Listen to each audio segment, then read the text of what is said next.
everyone, so what we're working on here today with Wrigley is some mat training.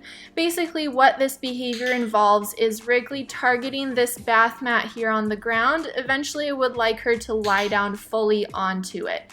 Now I'm not cueing her to do so, I actually want her to figure it out on her own. So this behavior can be very useful for many different reasons. When you're answering the front door, you can send your dog to their mat instead of charging the person at the front door.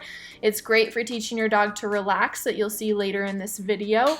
And it's also great if you want to take your dog out to dinner with you, to a brewery, to have a drink with your friends. You can bring your dog along, have their mat, and then they have a job to do while you're eating your food.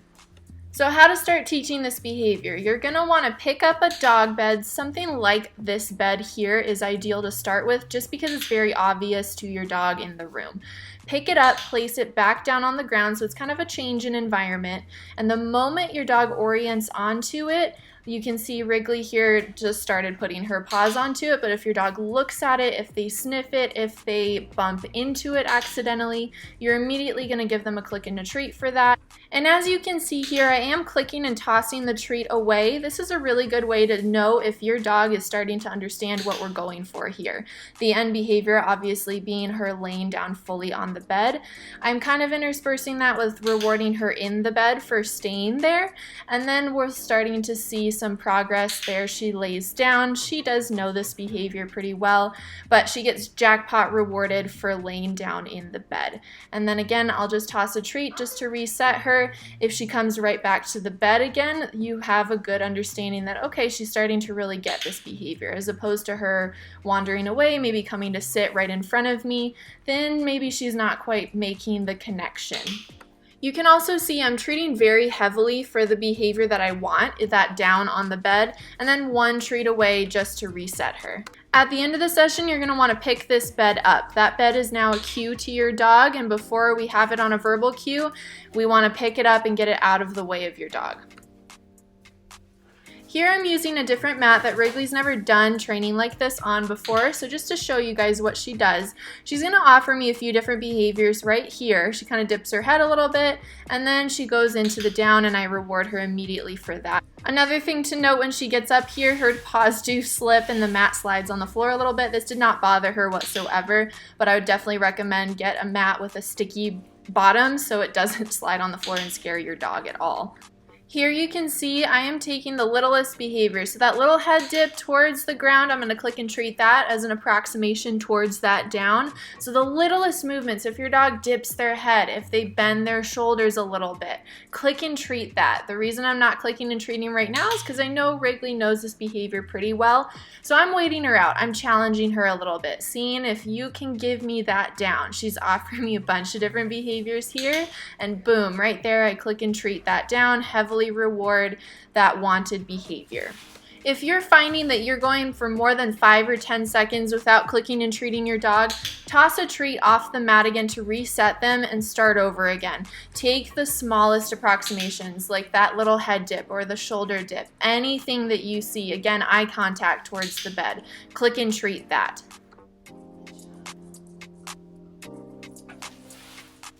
So here's a fun one for this behavior. I like to train this behavior on my dog's bandana as their place. It's much smaller than a bed, so that's why I recommend starting with something bigger at first. But Wrigley's starting to get the concept that, okay, for whatever reason you want me to target the thing that's on the ground in front of you. Great. So here I'm clicking and treating her for putting her paws on it. I don't need her to be fully on it. My criteria for her is I just want you to be touching it. And she seems to be understanding that concept if I just need to touch it. Here she's going to offer me a sit. Again, she's not totally on it, but that's okay. I'll reward her for that. And here she'll go into the down just like before, what I was wanting from her.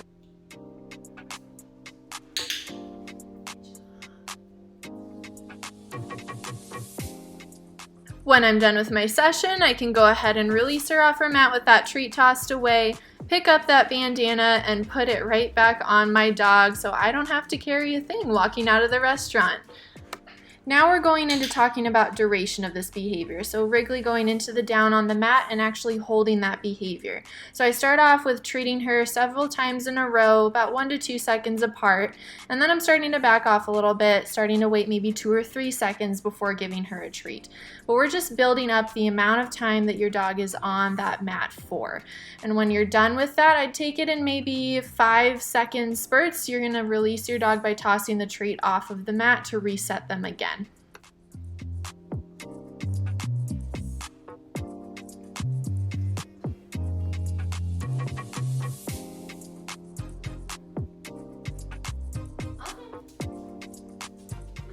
Now, advancing on that duration a little bit, here I'm not treating her every second. I'm actually slightly distracted working on my computer, and she's just laying calmly on the mat next to me. You're going to want to work up to this in those 2 to 3 second to 4 to 5 second increments with your dog. But I don't need her to be focused on me. She's choosing to look at me, but I'm just occasionally dropping the treat in between her paws in a calm manner to keep her pretty relaxed.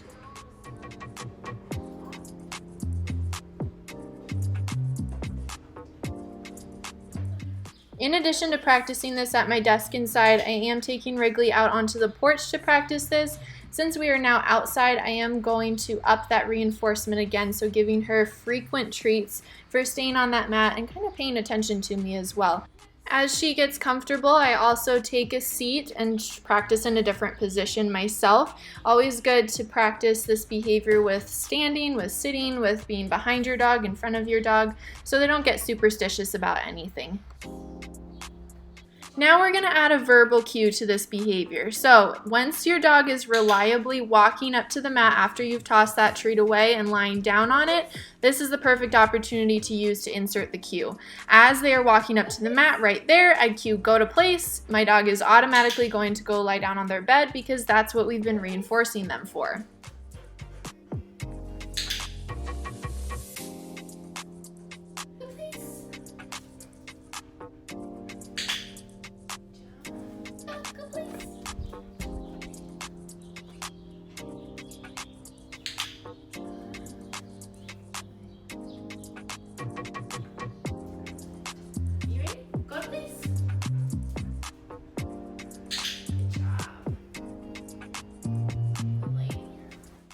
Here we're going to start working with little minor distractions. So you're going to see I'm going to start taking a couple steps away from the mat, and I'm going to immediately go back and reward Wrigley for staying on the mat. I would start with taking just one tiny step backwards and immediately going back and rewarding your dog. Be cautious when you're doing this not to approach your dog with an outstretched hand with food in it. They're probably going to get off their mat to come get the food from your hand. And here I'm starting to actually go a little bit behind her where she has to turn her head to see me and rewarding her for staying on that mat. You're going to want to work up in small steps at your own dog's pace for this. When they're ready, you're going to start to maybe turn your back a little bit. And here I'm actually going to go out of sight for a second. This is something we've built up to with Wrigley. I would take a couple sessions to do this, but it's a great way to practice just around the house. If you have different doorways you can duck into and then duck back in and reward your dog for staying in place, that's fantastic. If your dog does get up during this process, that's okay. Go back over to the mat, wait for them to lie down again, and then just take half a step backwards from what you were doing before. Go back and reward them. What you don't want to do is put them back on the mat and reward them immediately, because then they'll learn, oh, I just have to get up, they'll put me back down on the mat, and that's how I get a treat. So work at half of what you were working before, whether that was distance, duration, or distractions. If it's distractions, I would minimize the motion that you are working on and kind of start over with that. Here's one of my old clients' dogs here working on this go to place behavior. They're working on duration in this clip here, and Scout's doing a really good job of staying on his mat, getting his treat, and waiting for that release cue at the end to get up and be done with the behavior. But he enjoys staying on that mat because he knows that's where the treats come in. So to recap, work on the basics first. The basics will get you a really nice go-to-place relaxed behavior. Have fun with it, go at your dog's speed, and practice in a bunch of different locations. Go ahead and take your dog out to the brewery with you. Test him out, bring high-value treats with you. That is the key with working outside with this one.